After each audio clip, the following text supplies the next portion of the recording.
Shabbat Shalom, mes amis, mes bien-aimés, en Yeshua, notre Mashiach. J'espère que vous allez bien dans votre santé morale et aussi physique. Car cela fait déjà maintenant plus d'une année que nous sommes dans cette situation qui est quand même une épreuve difficile. Mais il semblerait que vers la mi-mai, fin mai, il puisse y avoir un changement. C'est possible, mais pas encore totalement sûr. Prions dans ce sens, bien-aimés, que nous puissions véritablement sortir de ce tunnel et que nous puissions nous rassembler et continuer nos activités et surtout de se revoir. Alors, je voudrais simplement donner cette information parce que j'ai eu écho comme quoi j'étais très malade du Covid ou autre, mais je tiens à vous rassurer que je n'ai absolument rien. Pour l'instant, les tests PCR sont négatifs. Il est vrai qu'il y a eu une erreur de laboratoire, certainement, d'attribution de ce test, qui m'avait déclaré dans un premier temps positif, mais j'ai été très surpris du fait que je n'avais aucun symptôme, aucun mal-être, rien. Donc je me suis dit, soit je suis immunisé, ce qui aurait été formidable, et en ne ressentant absolument rien. Mais dans le doute, j'ai voulu refaire un test, PCR donc, et celui-ci s'est révélé négatif. Je devrais en faire un troisième mardi, pas spécialement que pour confirmer la négativité par rapport au Covid-19, mais également en prévision de certains examens qui vont devoir avoir lieu très bientôt. Voilà, donc c'est quelque chose de très important. Merci de votre soutien, de vos prières, et ne faites plus courir des bruits inutiles de panique ou autre. Renseignez-vous davantage avant de dire quoi que ce soit, s'il vous plaît.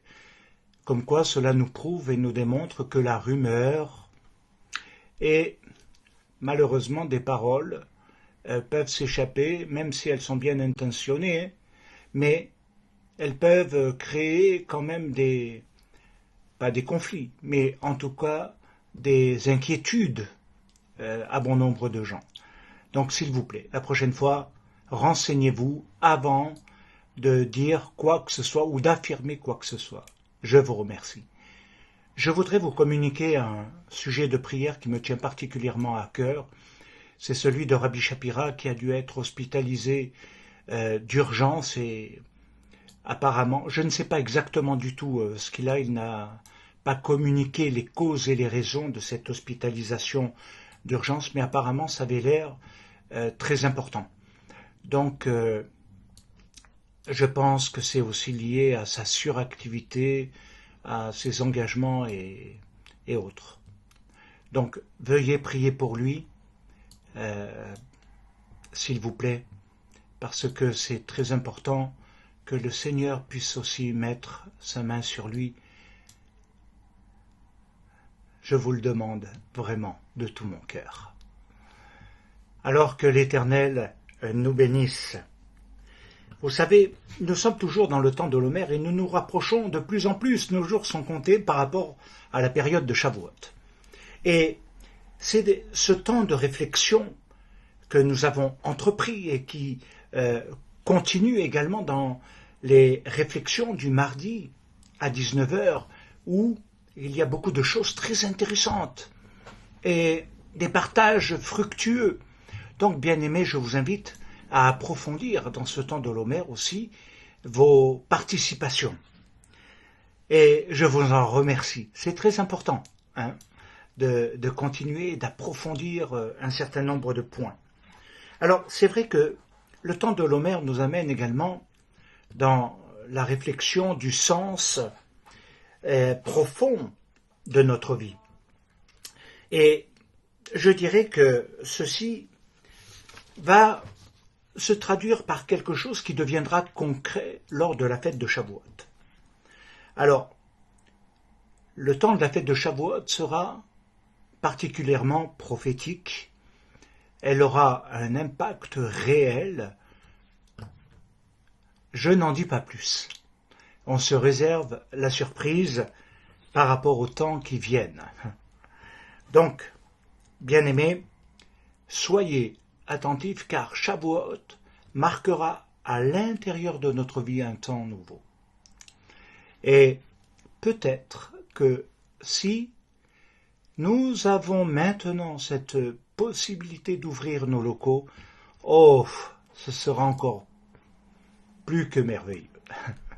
Donc, bien-aimés, réjouissons-nous dans notre Messie et préparons-nous à cette fête merveilleuse qu'est Shavuot. Alors, il nous faut également, et comme vous l'avez vu dans les études précédentes, ce qui marque le temps de Shavuot et surtout le fait de signaler profondément que l'homme devient nouveau. L'homme devient nouveau. Et que c'est aussi ce qui marque le renouveau, tant dans la nature, puisque nous voyons que tout refleurit, les beaux jours arrivent, et nous sortons de l'hiver, nous sortons du froid, nous sortons de beaucoup de choses, et j'espère surtout du Covid. Donc, bien aimés, c'est quelque chose qui, après la fête de Pessah, se prolonge dans ce temps particulier afin de devenir un homme nouveau.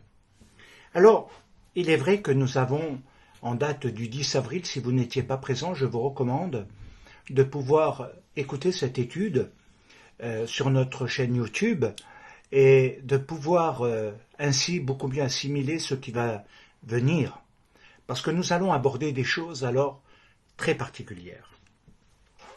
Alors ce temps de l'Homère est marqué aussi dans le Tanakh et l'alliance de Mashiach, mais également dans la pensée de Shaoul de Tarse, le renouvellement de l'intelligence. Ce renouvellement de l'intelligence n'est pas quelque chose de magique, ni d'automatique. Ça nous tombe dessus et puis paf, tout est fait, tout est transformé et tout est changé. Non, non, c'est quelque chose qui est à approfondir parce que c'est une construction. Mais une construction de notre pensée, de notre vie et de notre marche avec le Mashiach, de celui qui nous a libérés, qui nous a délivrés et, pour ainsi dire, nous a sauvés.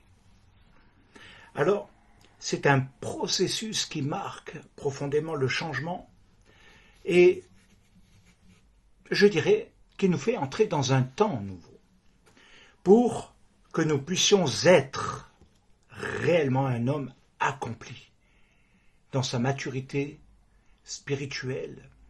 Et c'est cela qui caractérise l'homme nouveau.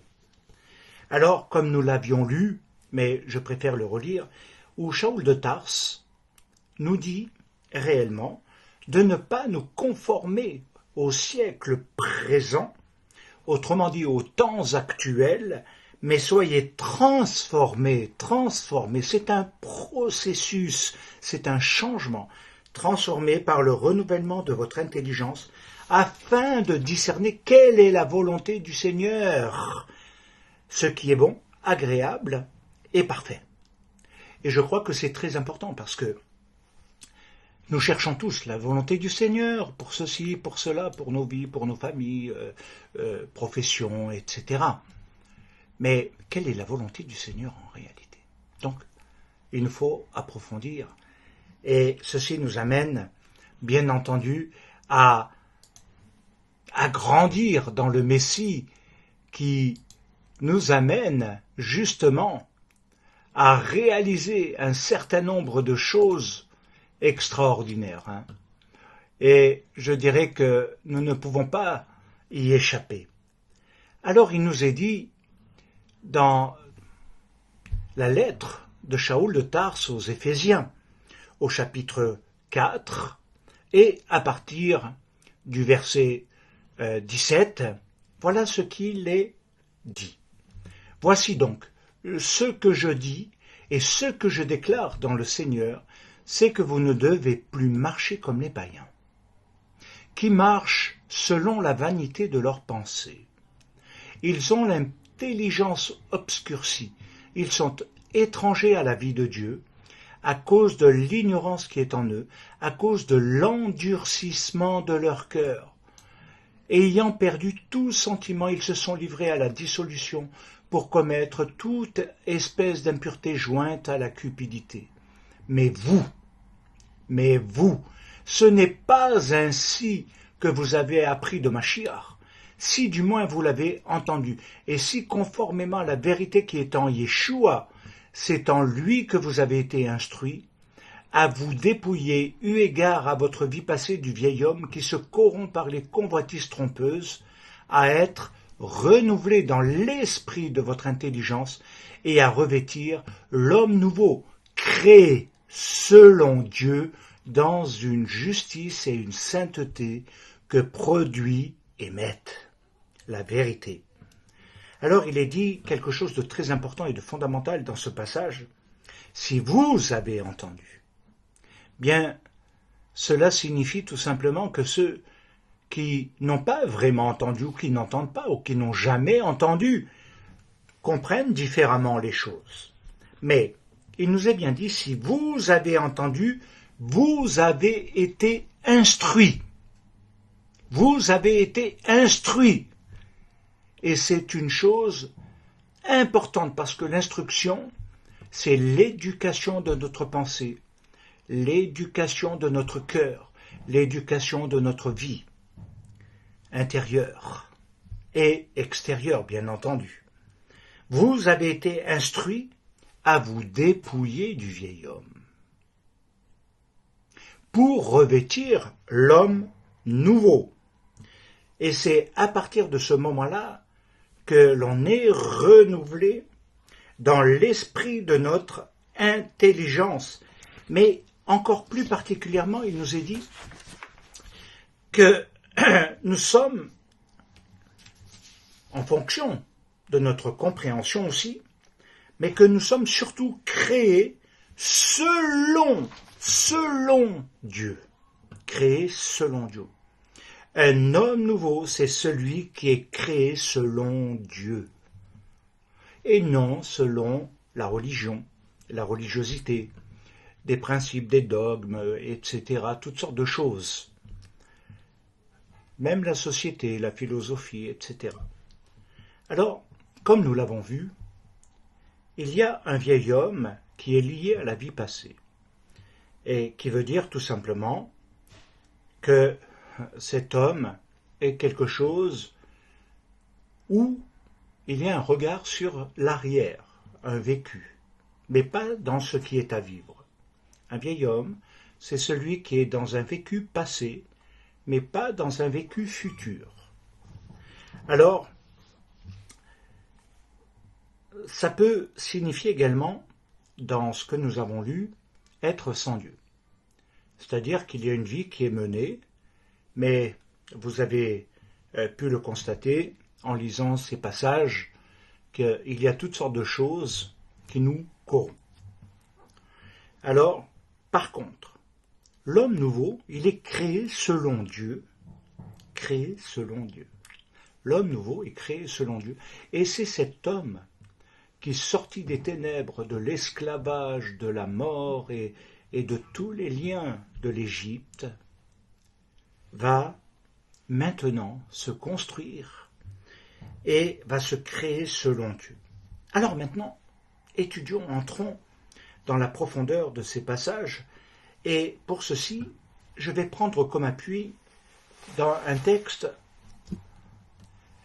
de Choulin, au chapitre 27b, et qui est, bien entendu, talmudique.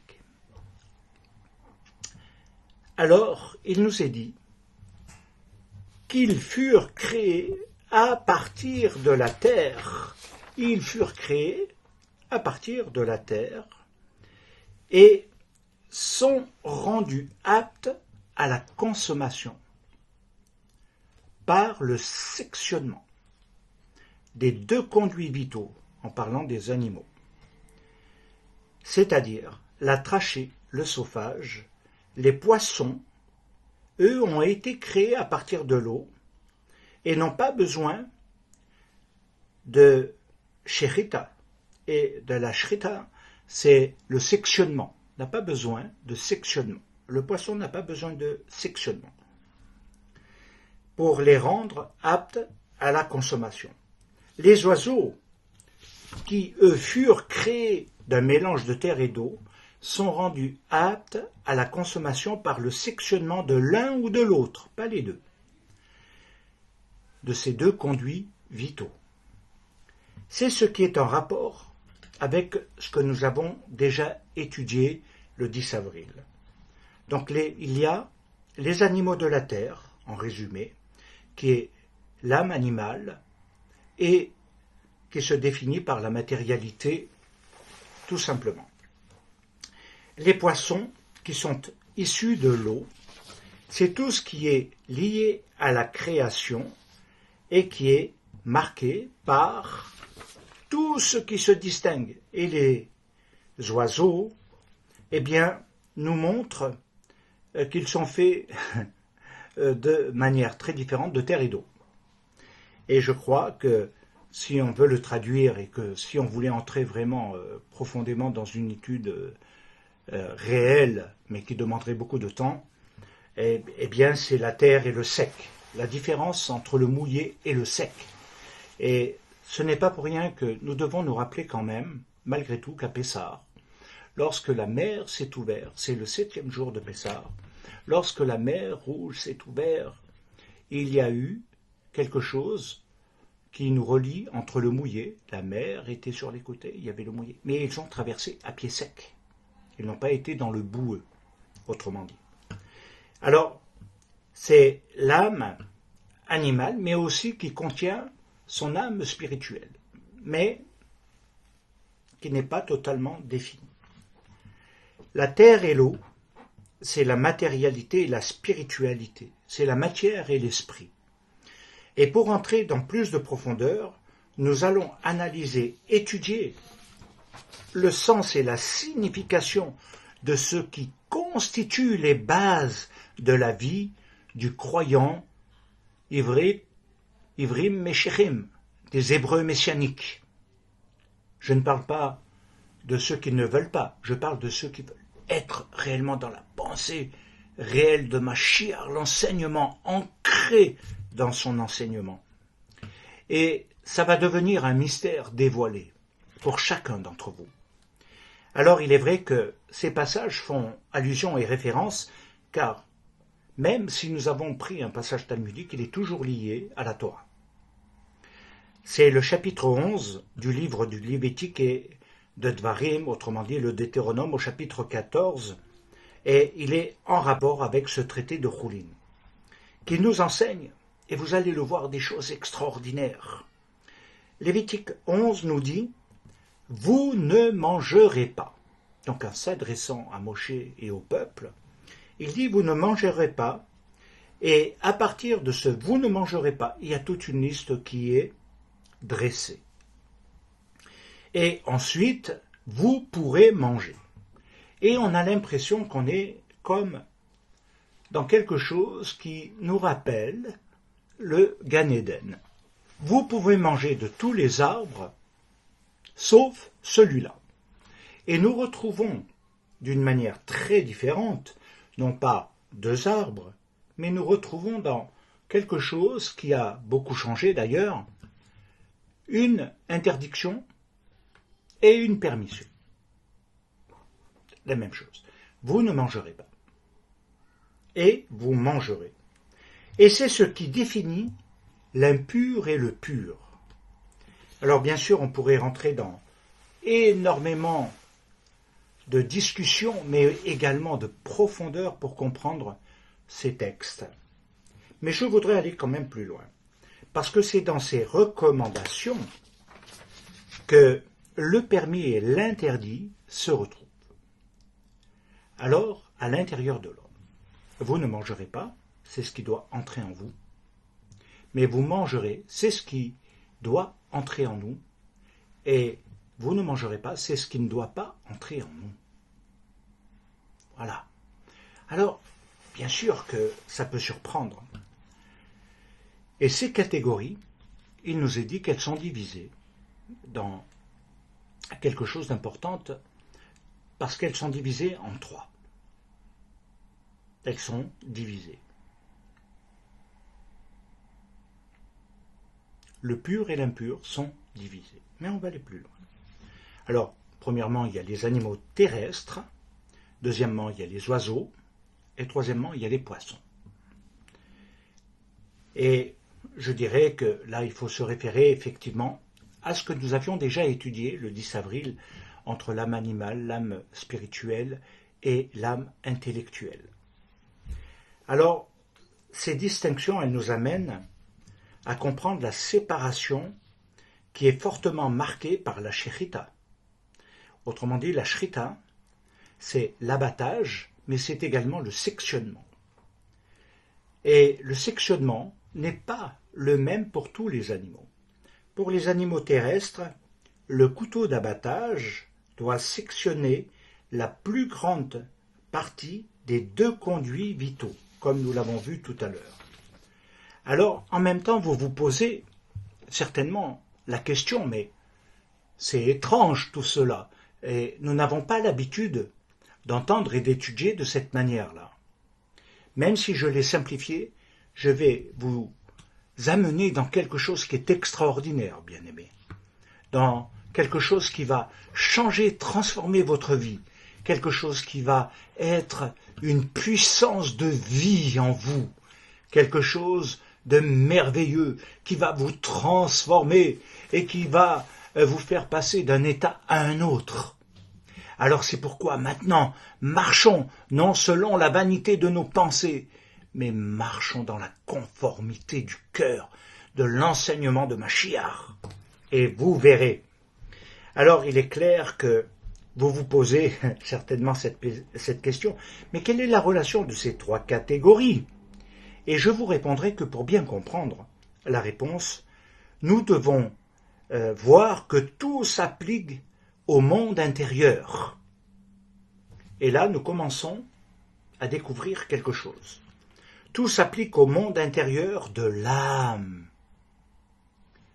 Et c'est là que tout commence. Parce qu'il est dit, l'homme est un univers en miniature. Et en relation avec Qoéleth, au chapitre 3 et verset 11, il nous est dit, aussi, le monde a-t-il placé, donc a-t-il, c'est Hachem, placé dans nos cœurs. Aussi le monde a-t-il placé dans nos cœurs. Aussi le monde a Dieu qui est placé dans le cœur. Et le monde, c'est l'univers, c'est toute la création. Ces 3 catégories de vie animale sont également chez l'homme. Et elles sont une réalité concrète de vie intérieure, où s'applique le désirable et l'indésirable, le souhaitable de l'indésirable. Et dans notre psychisme, pour devenir, en d'autres termes, cachère, selon les principes divins, c'est le principe de la shrita, ce qui va sectionner. Et ce principe de la shrita est important, parce qu'il nous montre réellement que ce qui est dans le monde autour de nous a une réalité également par rapport à notre âme, puisque nous sommes non seulement en relation, mais que nous consommons la plupart de ces aliments. Alors il nous est dit quelque chose que je veux partager avec vous, qui est dans la lettre des Ivrim, la lettre aux Hébreux, au chapitre 4, parce que c'est là que nous comprenons la profondeur et que nous allons véritablement saisir et capter le sens de la Shrita. Hébreux 4, verset 12. Car la parole de Dieu est vivante et efficace et plus pénétrante qu'une épée à double tranchant, qui atteint jusqu'à la division de l'âme, de l'esprit, des jointures et des moelles, et elle juge les pensées et les intentions du cœur. Vous avez remarqué l'épée de l'esprit. Et c'est la parole de Dieu. L'enseignement contenu dans tout le Tanakh, et pas simplement des portions ou des sections qui nous arrangent, mais tout le Tanakh. Alors qu'est-ce que cela signifie? Si nous prenons la signification profonde de la Shrita, qui a pour fonction de tirer l'animal de son état bestial et de le faire pénétrer dans ce qui devient une vie consacrée à Dieu. Ceci, il nous faut bien le comprendre, se fait en prenant la vie qui est l'âme animale dans le vieil homme, et comme nous devons le comprendre, le vieil homme est appelé à mourir ou à rester mort. Donc, il y a bien un abattage. Même s'il est spirituel, même s'il est dans notre âme, nous devons comprendre la relation parce que l'épée de l'esprit est à double tranchant et elle sépare, mais pour être plus exact dans le texte, elle divise l'âme, l'esprit. Alors il est relevé dans les Kedushim, où il nous est dit que j'ai été créé pour servir Dieu. Ce qui signifie que j'ai été créé pour vivre une vie spirituelle tout en étant alimenté par le matériel. Mais non, je ne dois pas être une vie matérielle au service de laquelle seraient mises ses aptitudes spirituelles. Et vous comprenez la dualité maintenant au travers de tout cela. On doit abattre la bête matérielle et c'est seulement après qu'elle pourra devenir un accessoire de la vie de l'esprit. Alors, je veux simplement donner un peu plus d'informations tout en étant conscient que l'enseignement pourrait être encore beaucoup plus long et beaucoup plus profond et beaucoup plus percutant dans cette relation que nous devons comprendre. Et que ce qui se fait dans la vie de l'animal se fait aussi dans la vie de l'âme. Ce qui nous est mentionné ici, c'est de comprendre ces choses importantes. Alors, il nous est quand même là montré que le vieil homme n'a pas de halakha de l'esprit, n'a pas une vie et une pratique de la vie en Dieu, une vie de sainteté, une vie de conformité à l'enseignement du Mashiach, mais également à la Torah, à toute la Bible, le Tanakh. Et ce qui est en train de ressortir maintenant, c'est que nous ne devons pas vivre dans cette vie matérielle, nous devons la sectionner.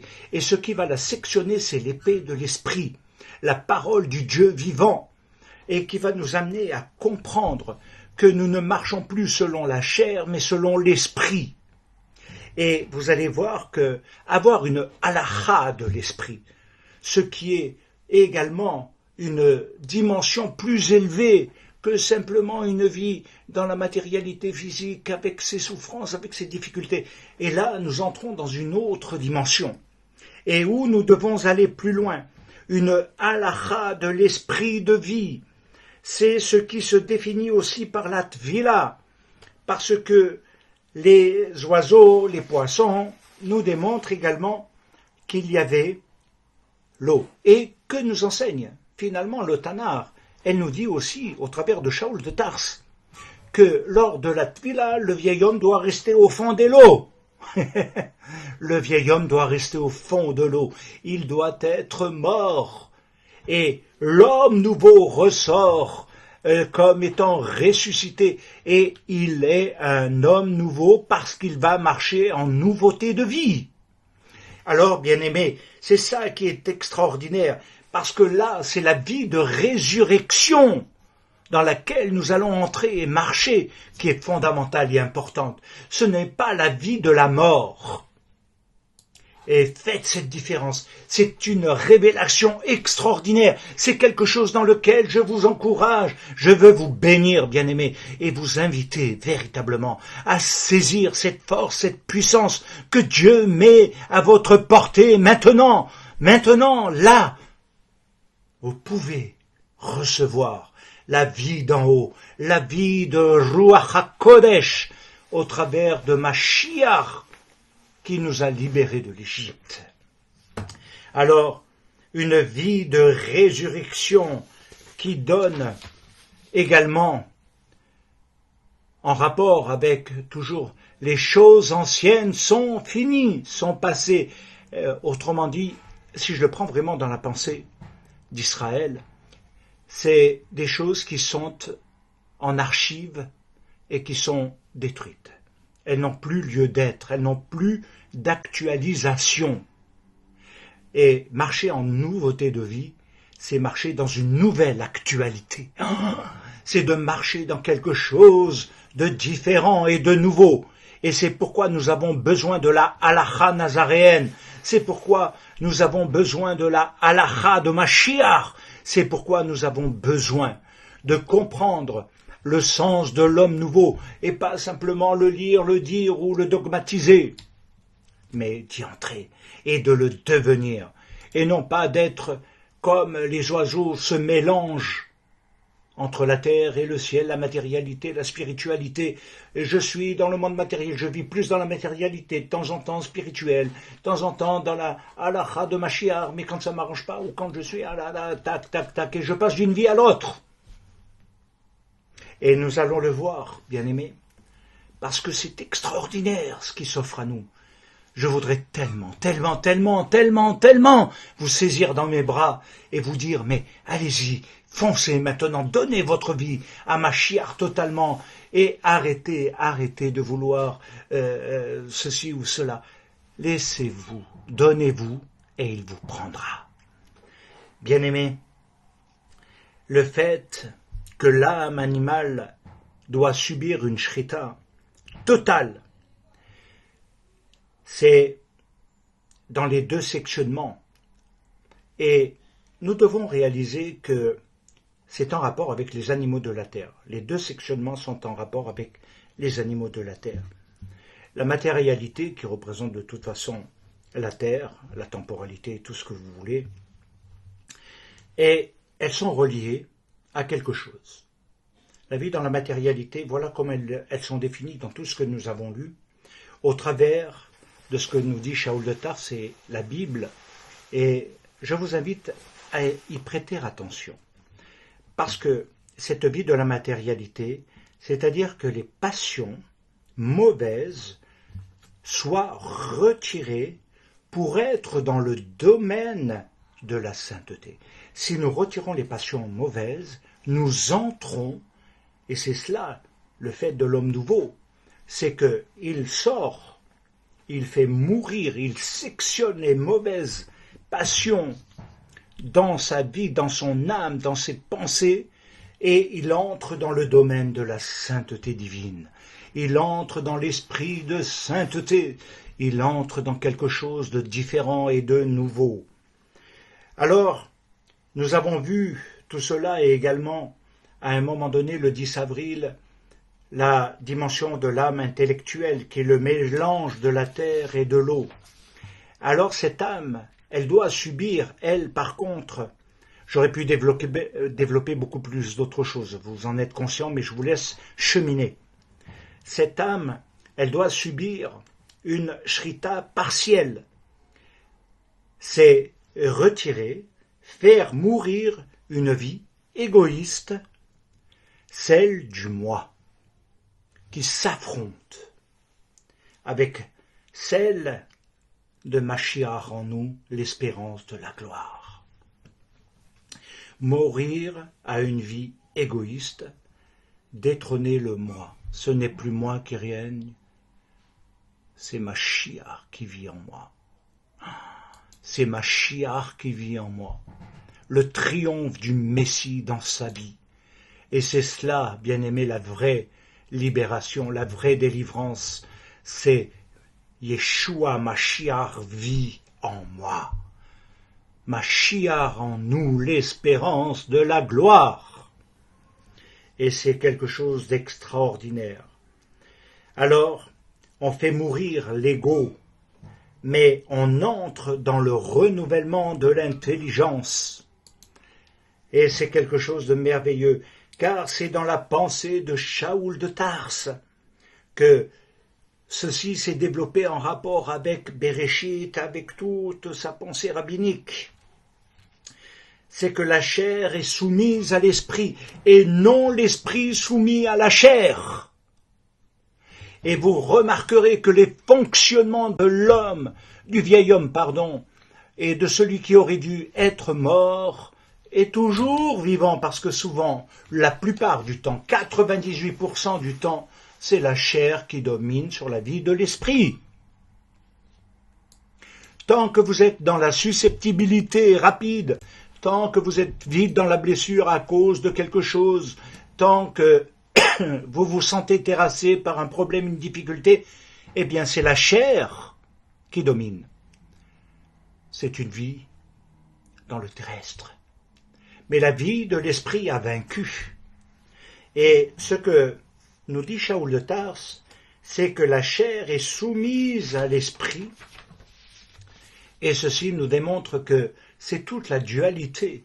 L'épée de l'esprit est à double tranchant, elle divise et elle sépare la chair et l'esprit. La vie sans le Messie, sans la puissance de résurrection ou de vie de résurrection du Mashiach, sans la puissance de Mashiach, nous sommes dans la chair. Et nous fonctionnons selon ses principes, selon ses commandements. Et vous comprenez maintenant la dimension de l'oiseau. Alors bien sûr que, encore une fois de plus, je pourrais aller plus dans le développement. Mais je voudrais maintenant m'acheminer vers quelque chose qui me semble très important, parce que il y a cette troisième catégorie qui sont les poissons. Et les poissons, eux, n'ont pas besoin de shrita. Et c'est quand même étrange, parce que les poissons n'ont pas besoin de shrita. Et ceci signifie, et ce n'est pas pour rien non plus que, à certains égards, il est devenu un symbole des croyants en Mashiach, en Yeshua. Les poissons n'ont besoin d'aucune shrita. Autrement dit, et c'est l'âme qui est liée au souffle de vie par la régénération. Alors, comme le dit Shaoul de Tarse, il nous dit quoi? Que celui qui est entré dans cette troisième catégorie et qui a vaincu les deux autres, alors à ce moment-là, Shaoul de Tarse nous donne quelque chose d'extraordinaire. Il nous dit de marcher selon la Ruach HaKodesh, et vous n'accomplirez pas les désirs de la chair. C'est dans Galates 5, 16. Mais dans le verset 24 de ce même chapitre, il nous est dit aussi que ceux qui sont en Yeshua, Mashiach, ont crucifié la chair avec ses passions et ses désirs. Et si nous vivons par l'Esprit, marchons aussi selon l'esprit, et ne pas dire j'ai la révélation et ça, et tout le comportement et toute la vie et toute l'âme est carrément ailleurs. Bien-aimés, sortez, vous verrez des choses extraordinaires. Dans 2 Corinthiens au chapitre 7, et à partir du verset 1, il nous est dit « Ayant donc de telles promesses, bien-aimés, purifions-nous de toute souillure de la chair et de l'esprit, en achevant notre sanctification dans la crainte de Dieu. Et là, c'est extraordinaire, parce que nous voyons encore plus de choses dans l'approfondissement. Et il nous faut nous sanctifier, c'est la tefila. Ah là là là là. Et vous comprenez que j'ai commencé, je vais le récapituler, par la circoncision. La deuxième chose, c'est la tefila. La troisième chose, vous le verrez ensuite, à la clôture, à la fin, parce que c'est extraordinaire. Alors il nous est dit également, et je vous recommande de souligner, de le graver ce texte, réellement, du prophète Ézéchiel qui est extrêmement fort, au chapitre 18 et au verset 31, que nous avions étudié un mardi soir. Rejetez loin toutes les transgressions par lesquelles vous avez péché. Rejetez. Ce n'est pas Dieu qui va les rejeter. Ce n'est pas Dieu qui va nous en délivrer. Mais il nous dit bien de rejeter toutes les transgressions qui nous ont ouvert la porte du mal. De fermer les portes du mal, autrement dit. Les portes du péché. De rejeter toutes les transgressions et non de continuer dans les transgressions parce que c'est la vie du vieil homme.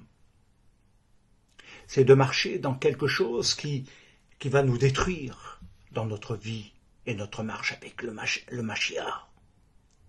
Et je vous invite, bien-aimés, à rejeter loin toutes les transgressions par lesquelles vous avez péché. Et voilà ce que nous dit Ézéchiel, c'est extraordinaire. Faites-vous un cœur nouveau et un esprit nouveau. Faites-vous. Le temps de l'Homère est propice à cela. Faites-vous un cœur et un esprit nouveau. Et dans le chapitre 38 du même prophète, et au verset 26, il nous est dit « Et je vous donnerai un cœur nouveau, et je mettrai en vous, et je mettrai en vous un esprit nouveau. » Alors ces passages, bien aimés, sont extraordinaires.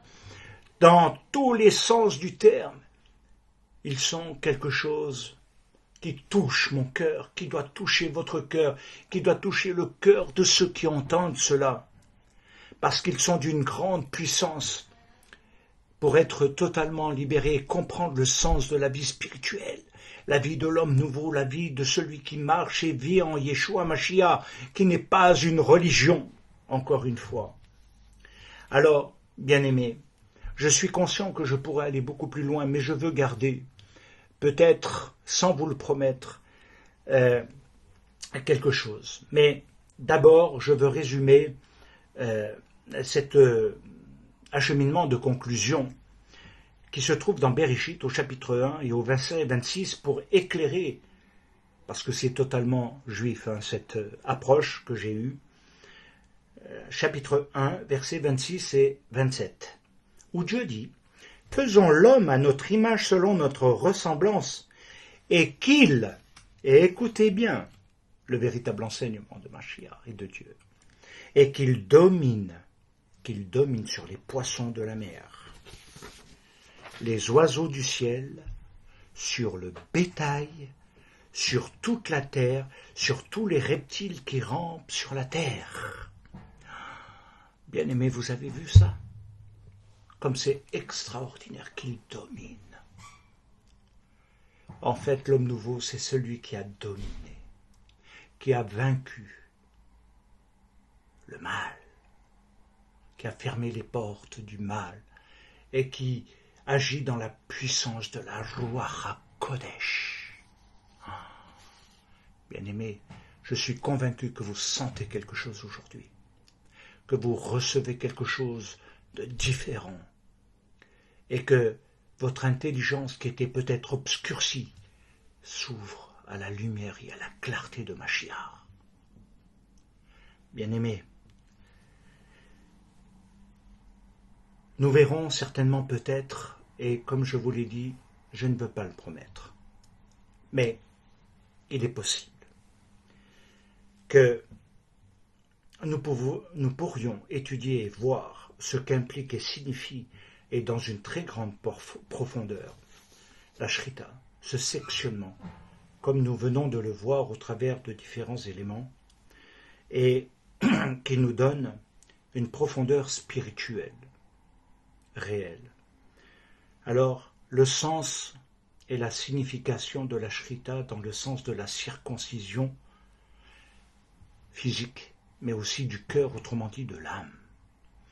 Et c'est une circoncision spirituelle, l'épée à double tranchant, qui est la parole de Dieu, va circoncire le cœur. Premier enseignement qui pourrait être donné. Le deuxième, au travers de la Tvila, comme nous l'avons vu, au travers des oiseaux, c'est véritablement entrer dans quelque chose qui est mort à la vie passée, marcher dans une nouveauté de vie. La Tvila qui est la purification et qui grave le pardon de Dieu en nous. Extraordinaire. C'est quelque chose de merveilleux, n'est-ce pas, bien-aimés? Et en même temps, nous avions fait l'année dernière, durant le cheminement de ce temps et de Pessah et de l'Omer, des études sur la puissance de l'immersion que vous retrouverez sur notre chaîne YouTube, avec les 5 niveaux de l'âme, pas les 3 catégories, les 5 niveaux de l'âme. Et vous entrerez dans des choses extraordinaires. En même temps, il nous faut dire que la Tvila est fondamentale pour marquer le changement de vie. Pas seulement extérieurement, mais intérieurement. Le troisième et dernier enseignement, il est lié donc au poisson et qui parle de l'esprit de vie, qui n'a pas besoin, mais qui est en réel, qui n'a pas besoin de Shrita, mais qui est l'esprit de vie et de sainteté. L'esprit de vie et de sainteté. Alors nous voyons au travers de tout cela la circoncision bête,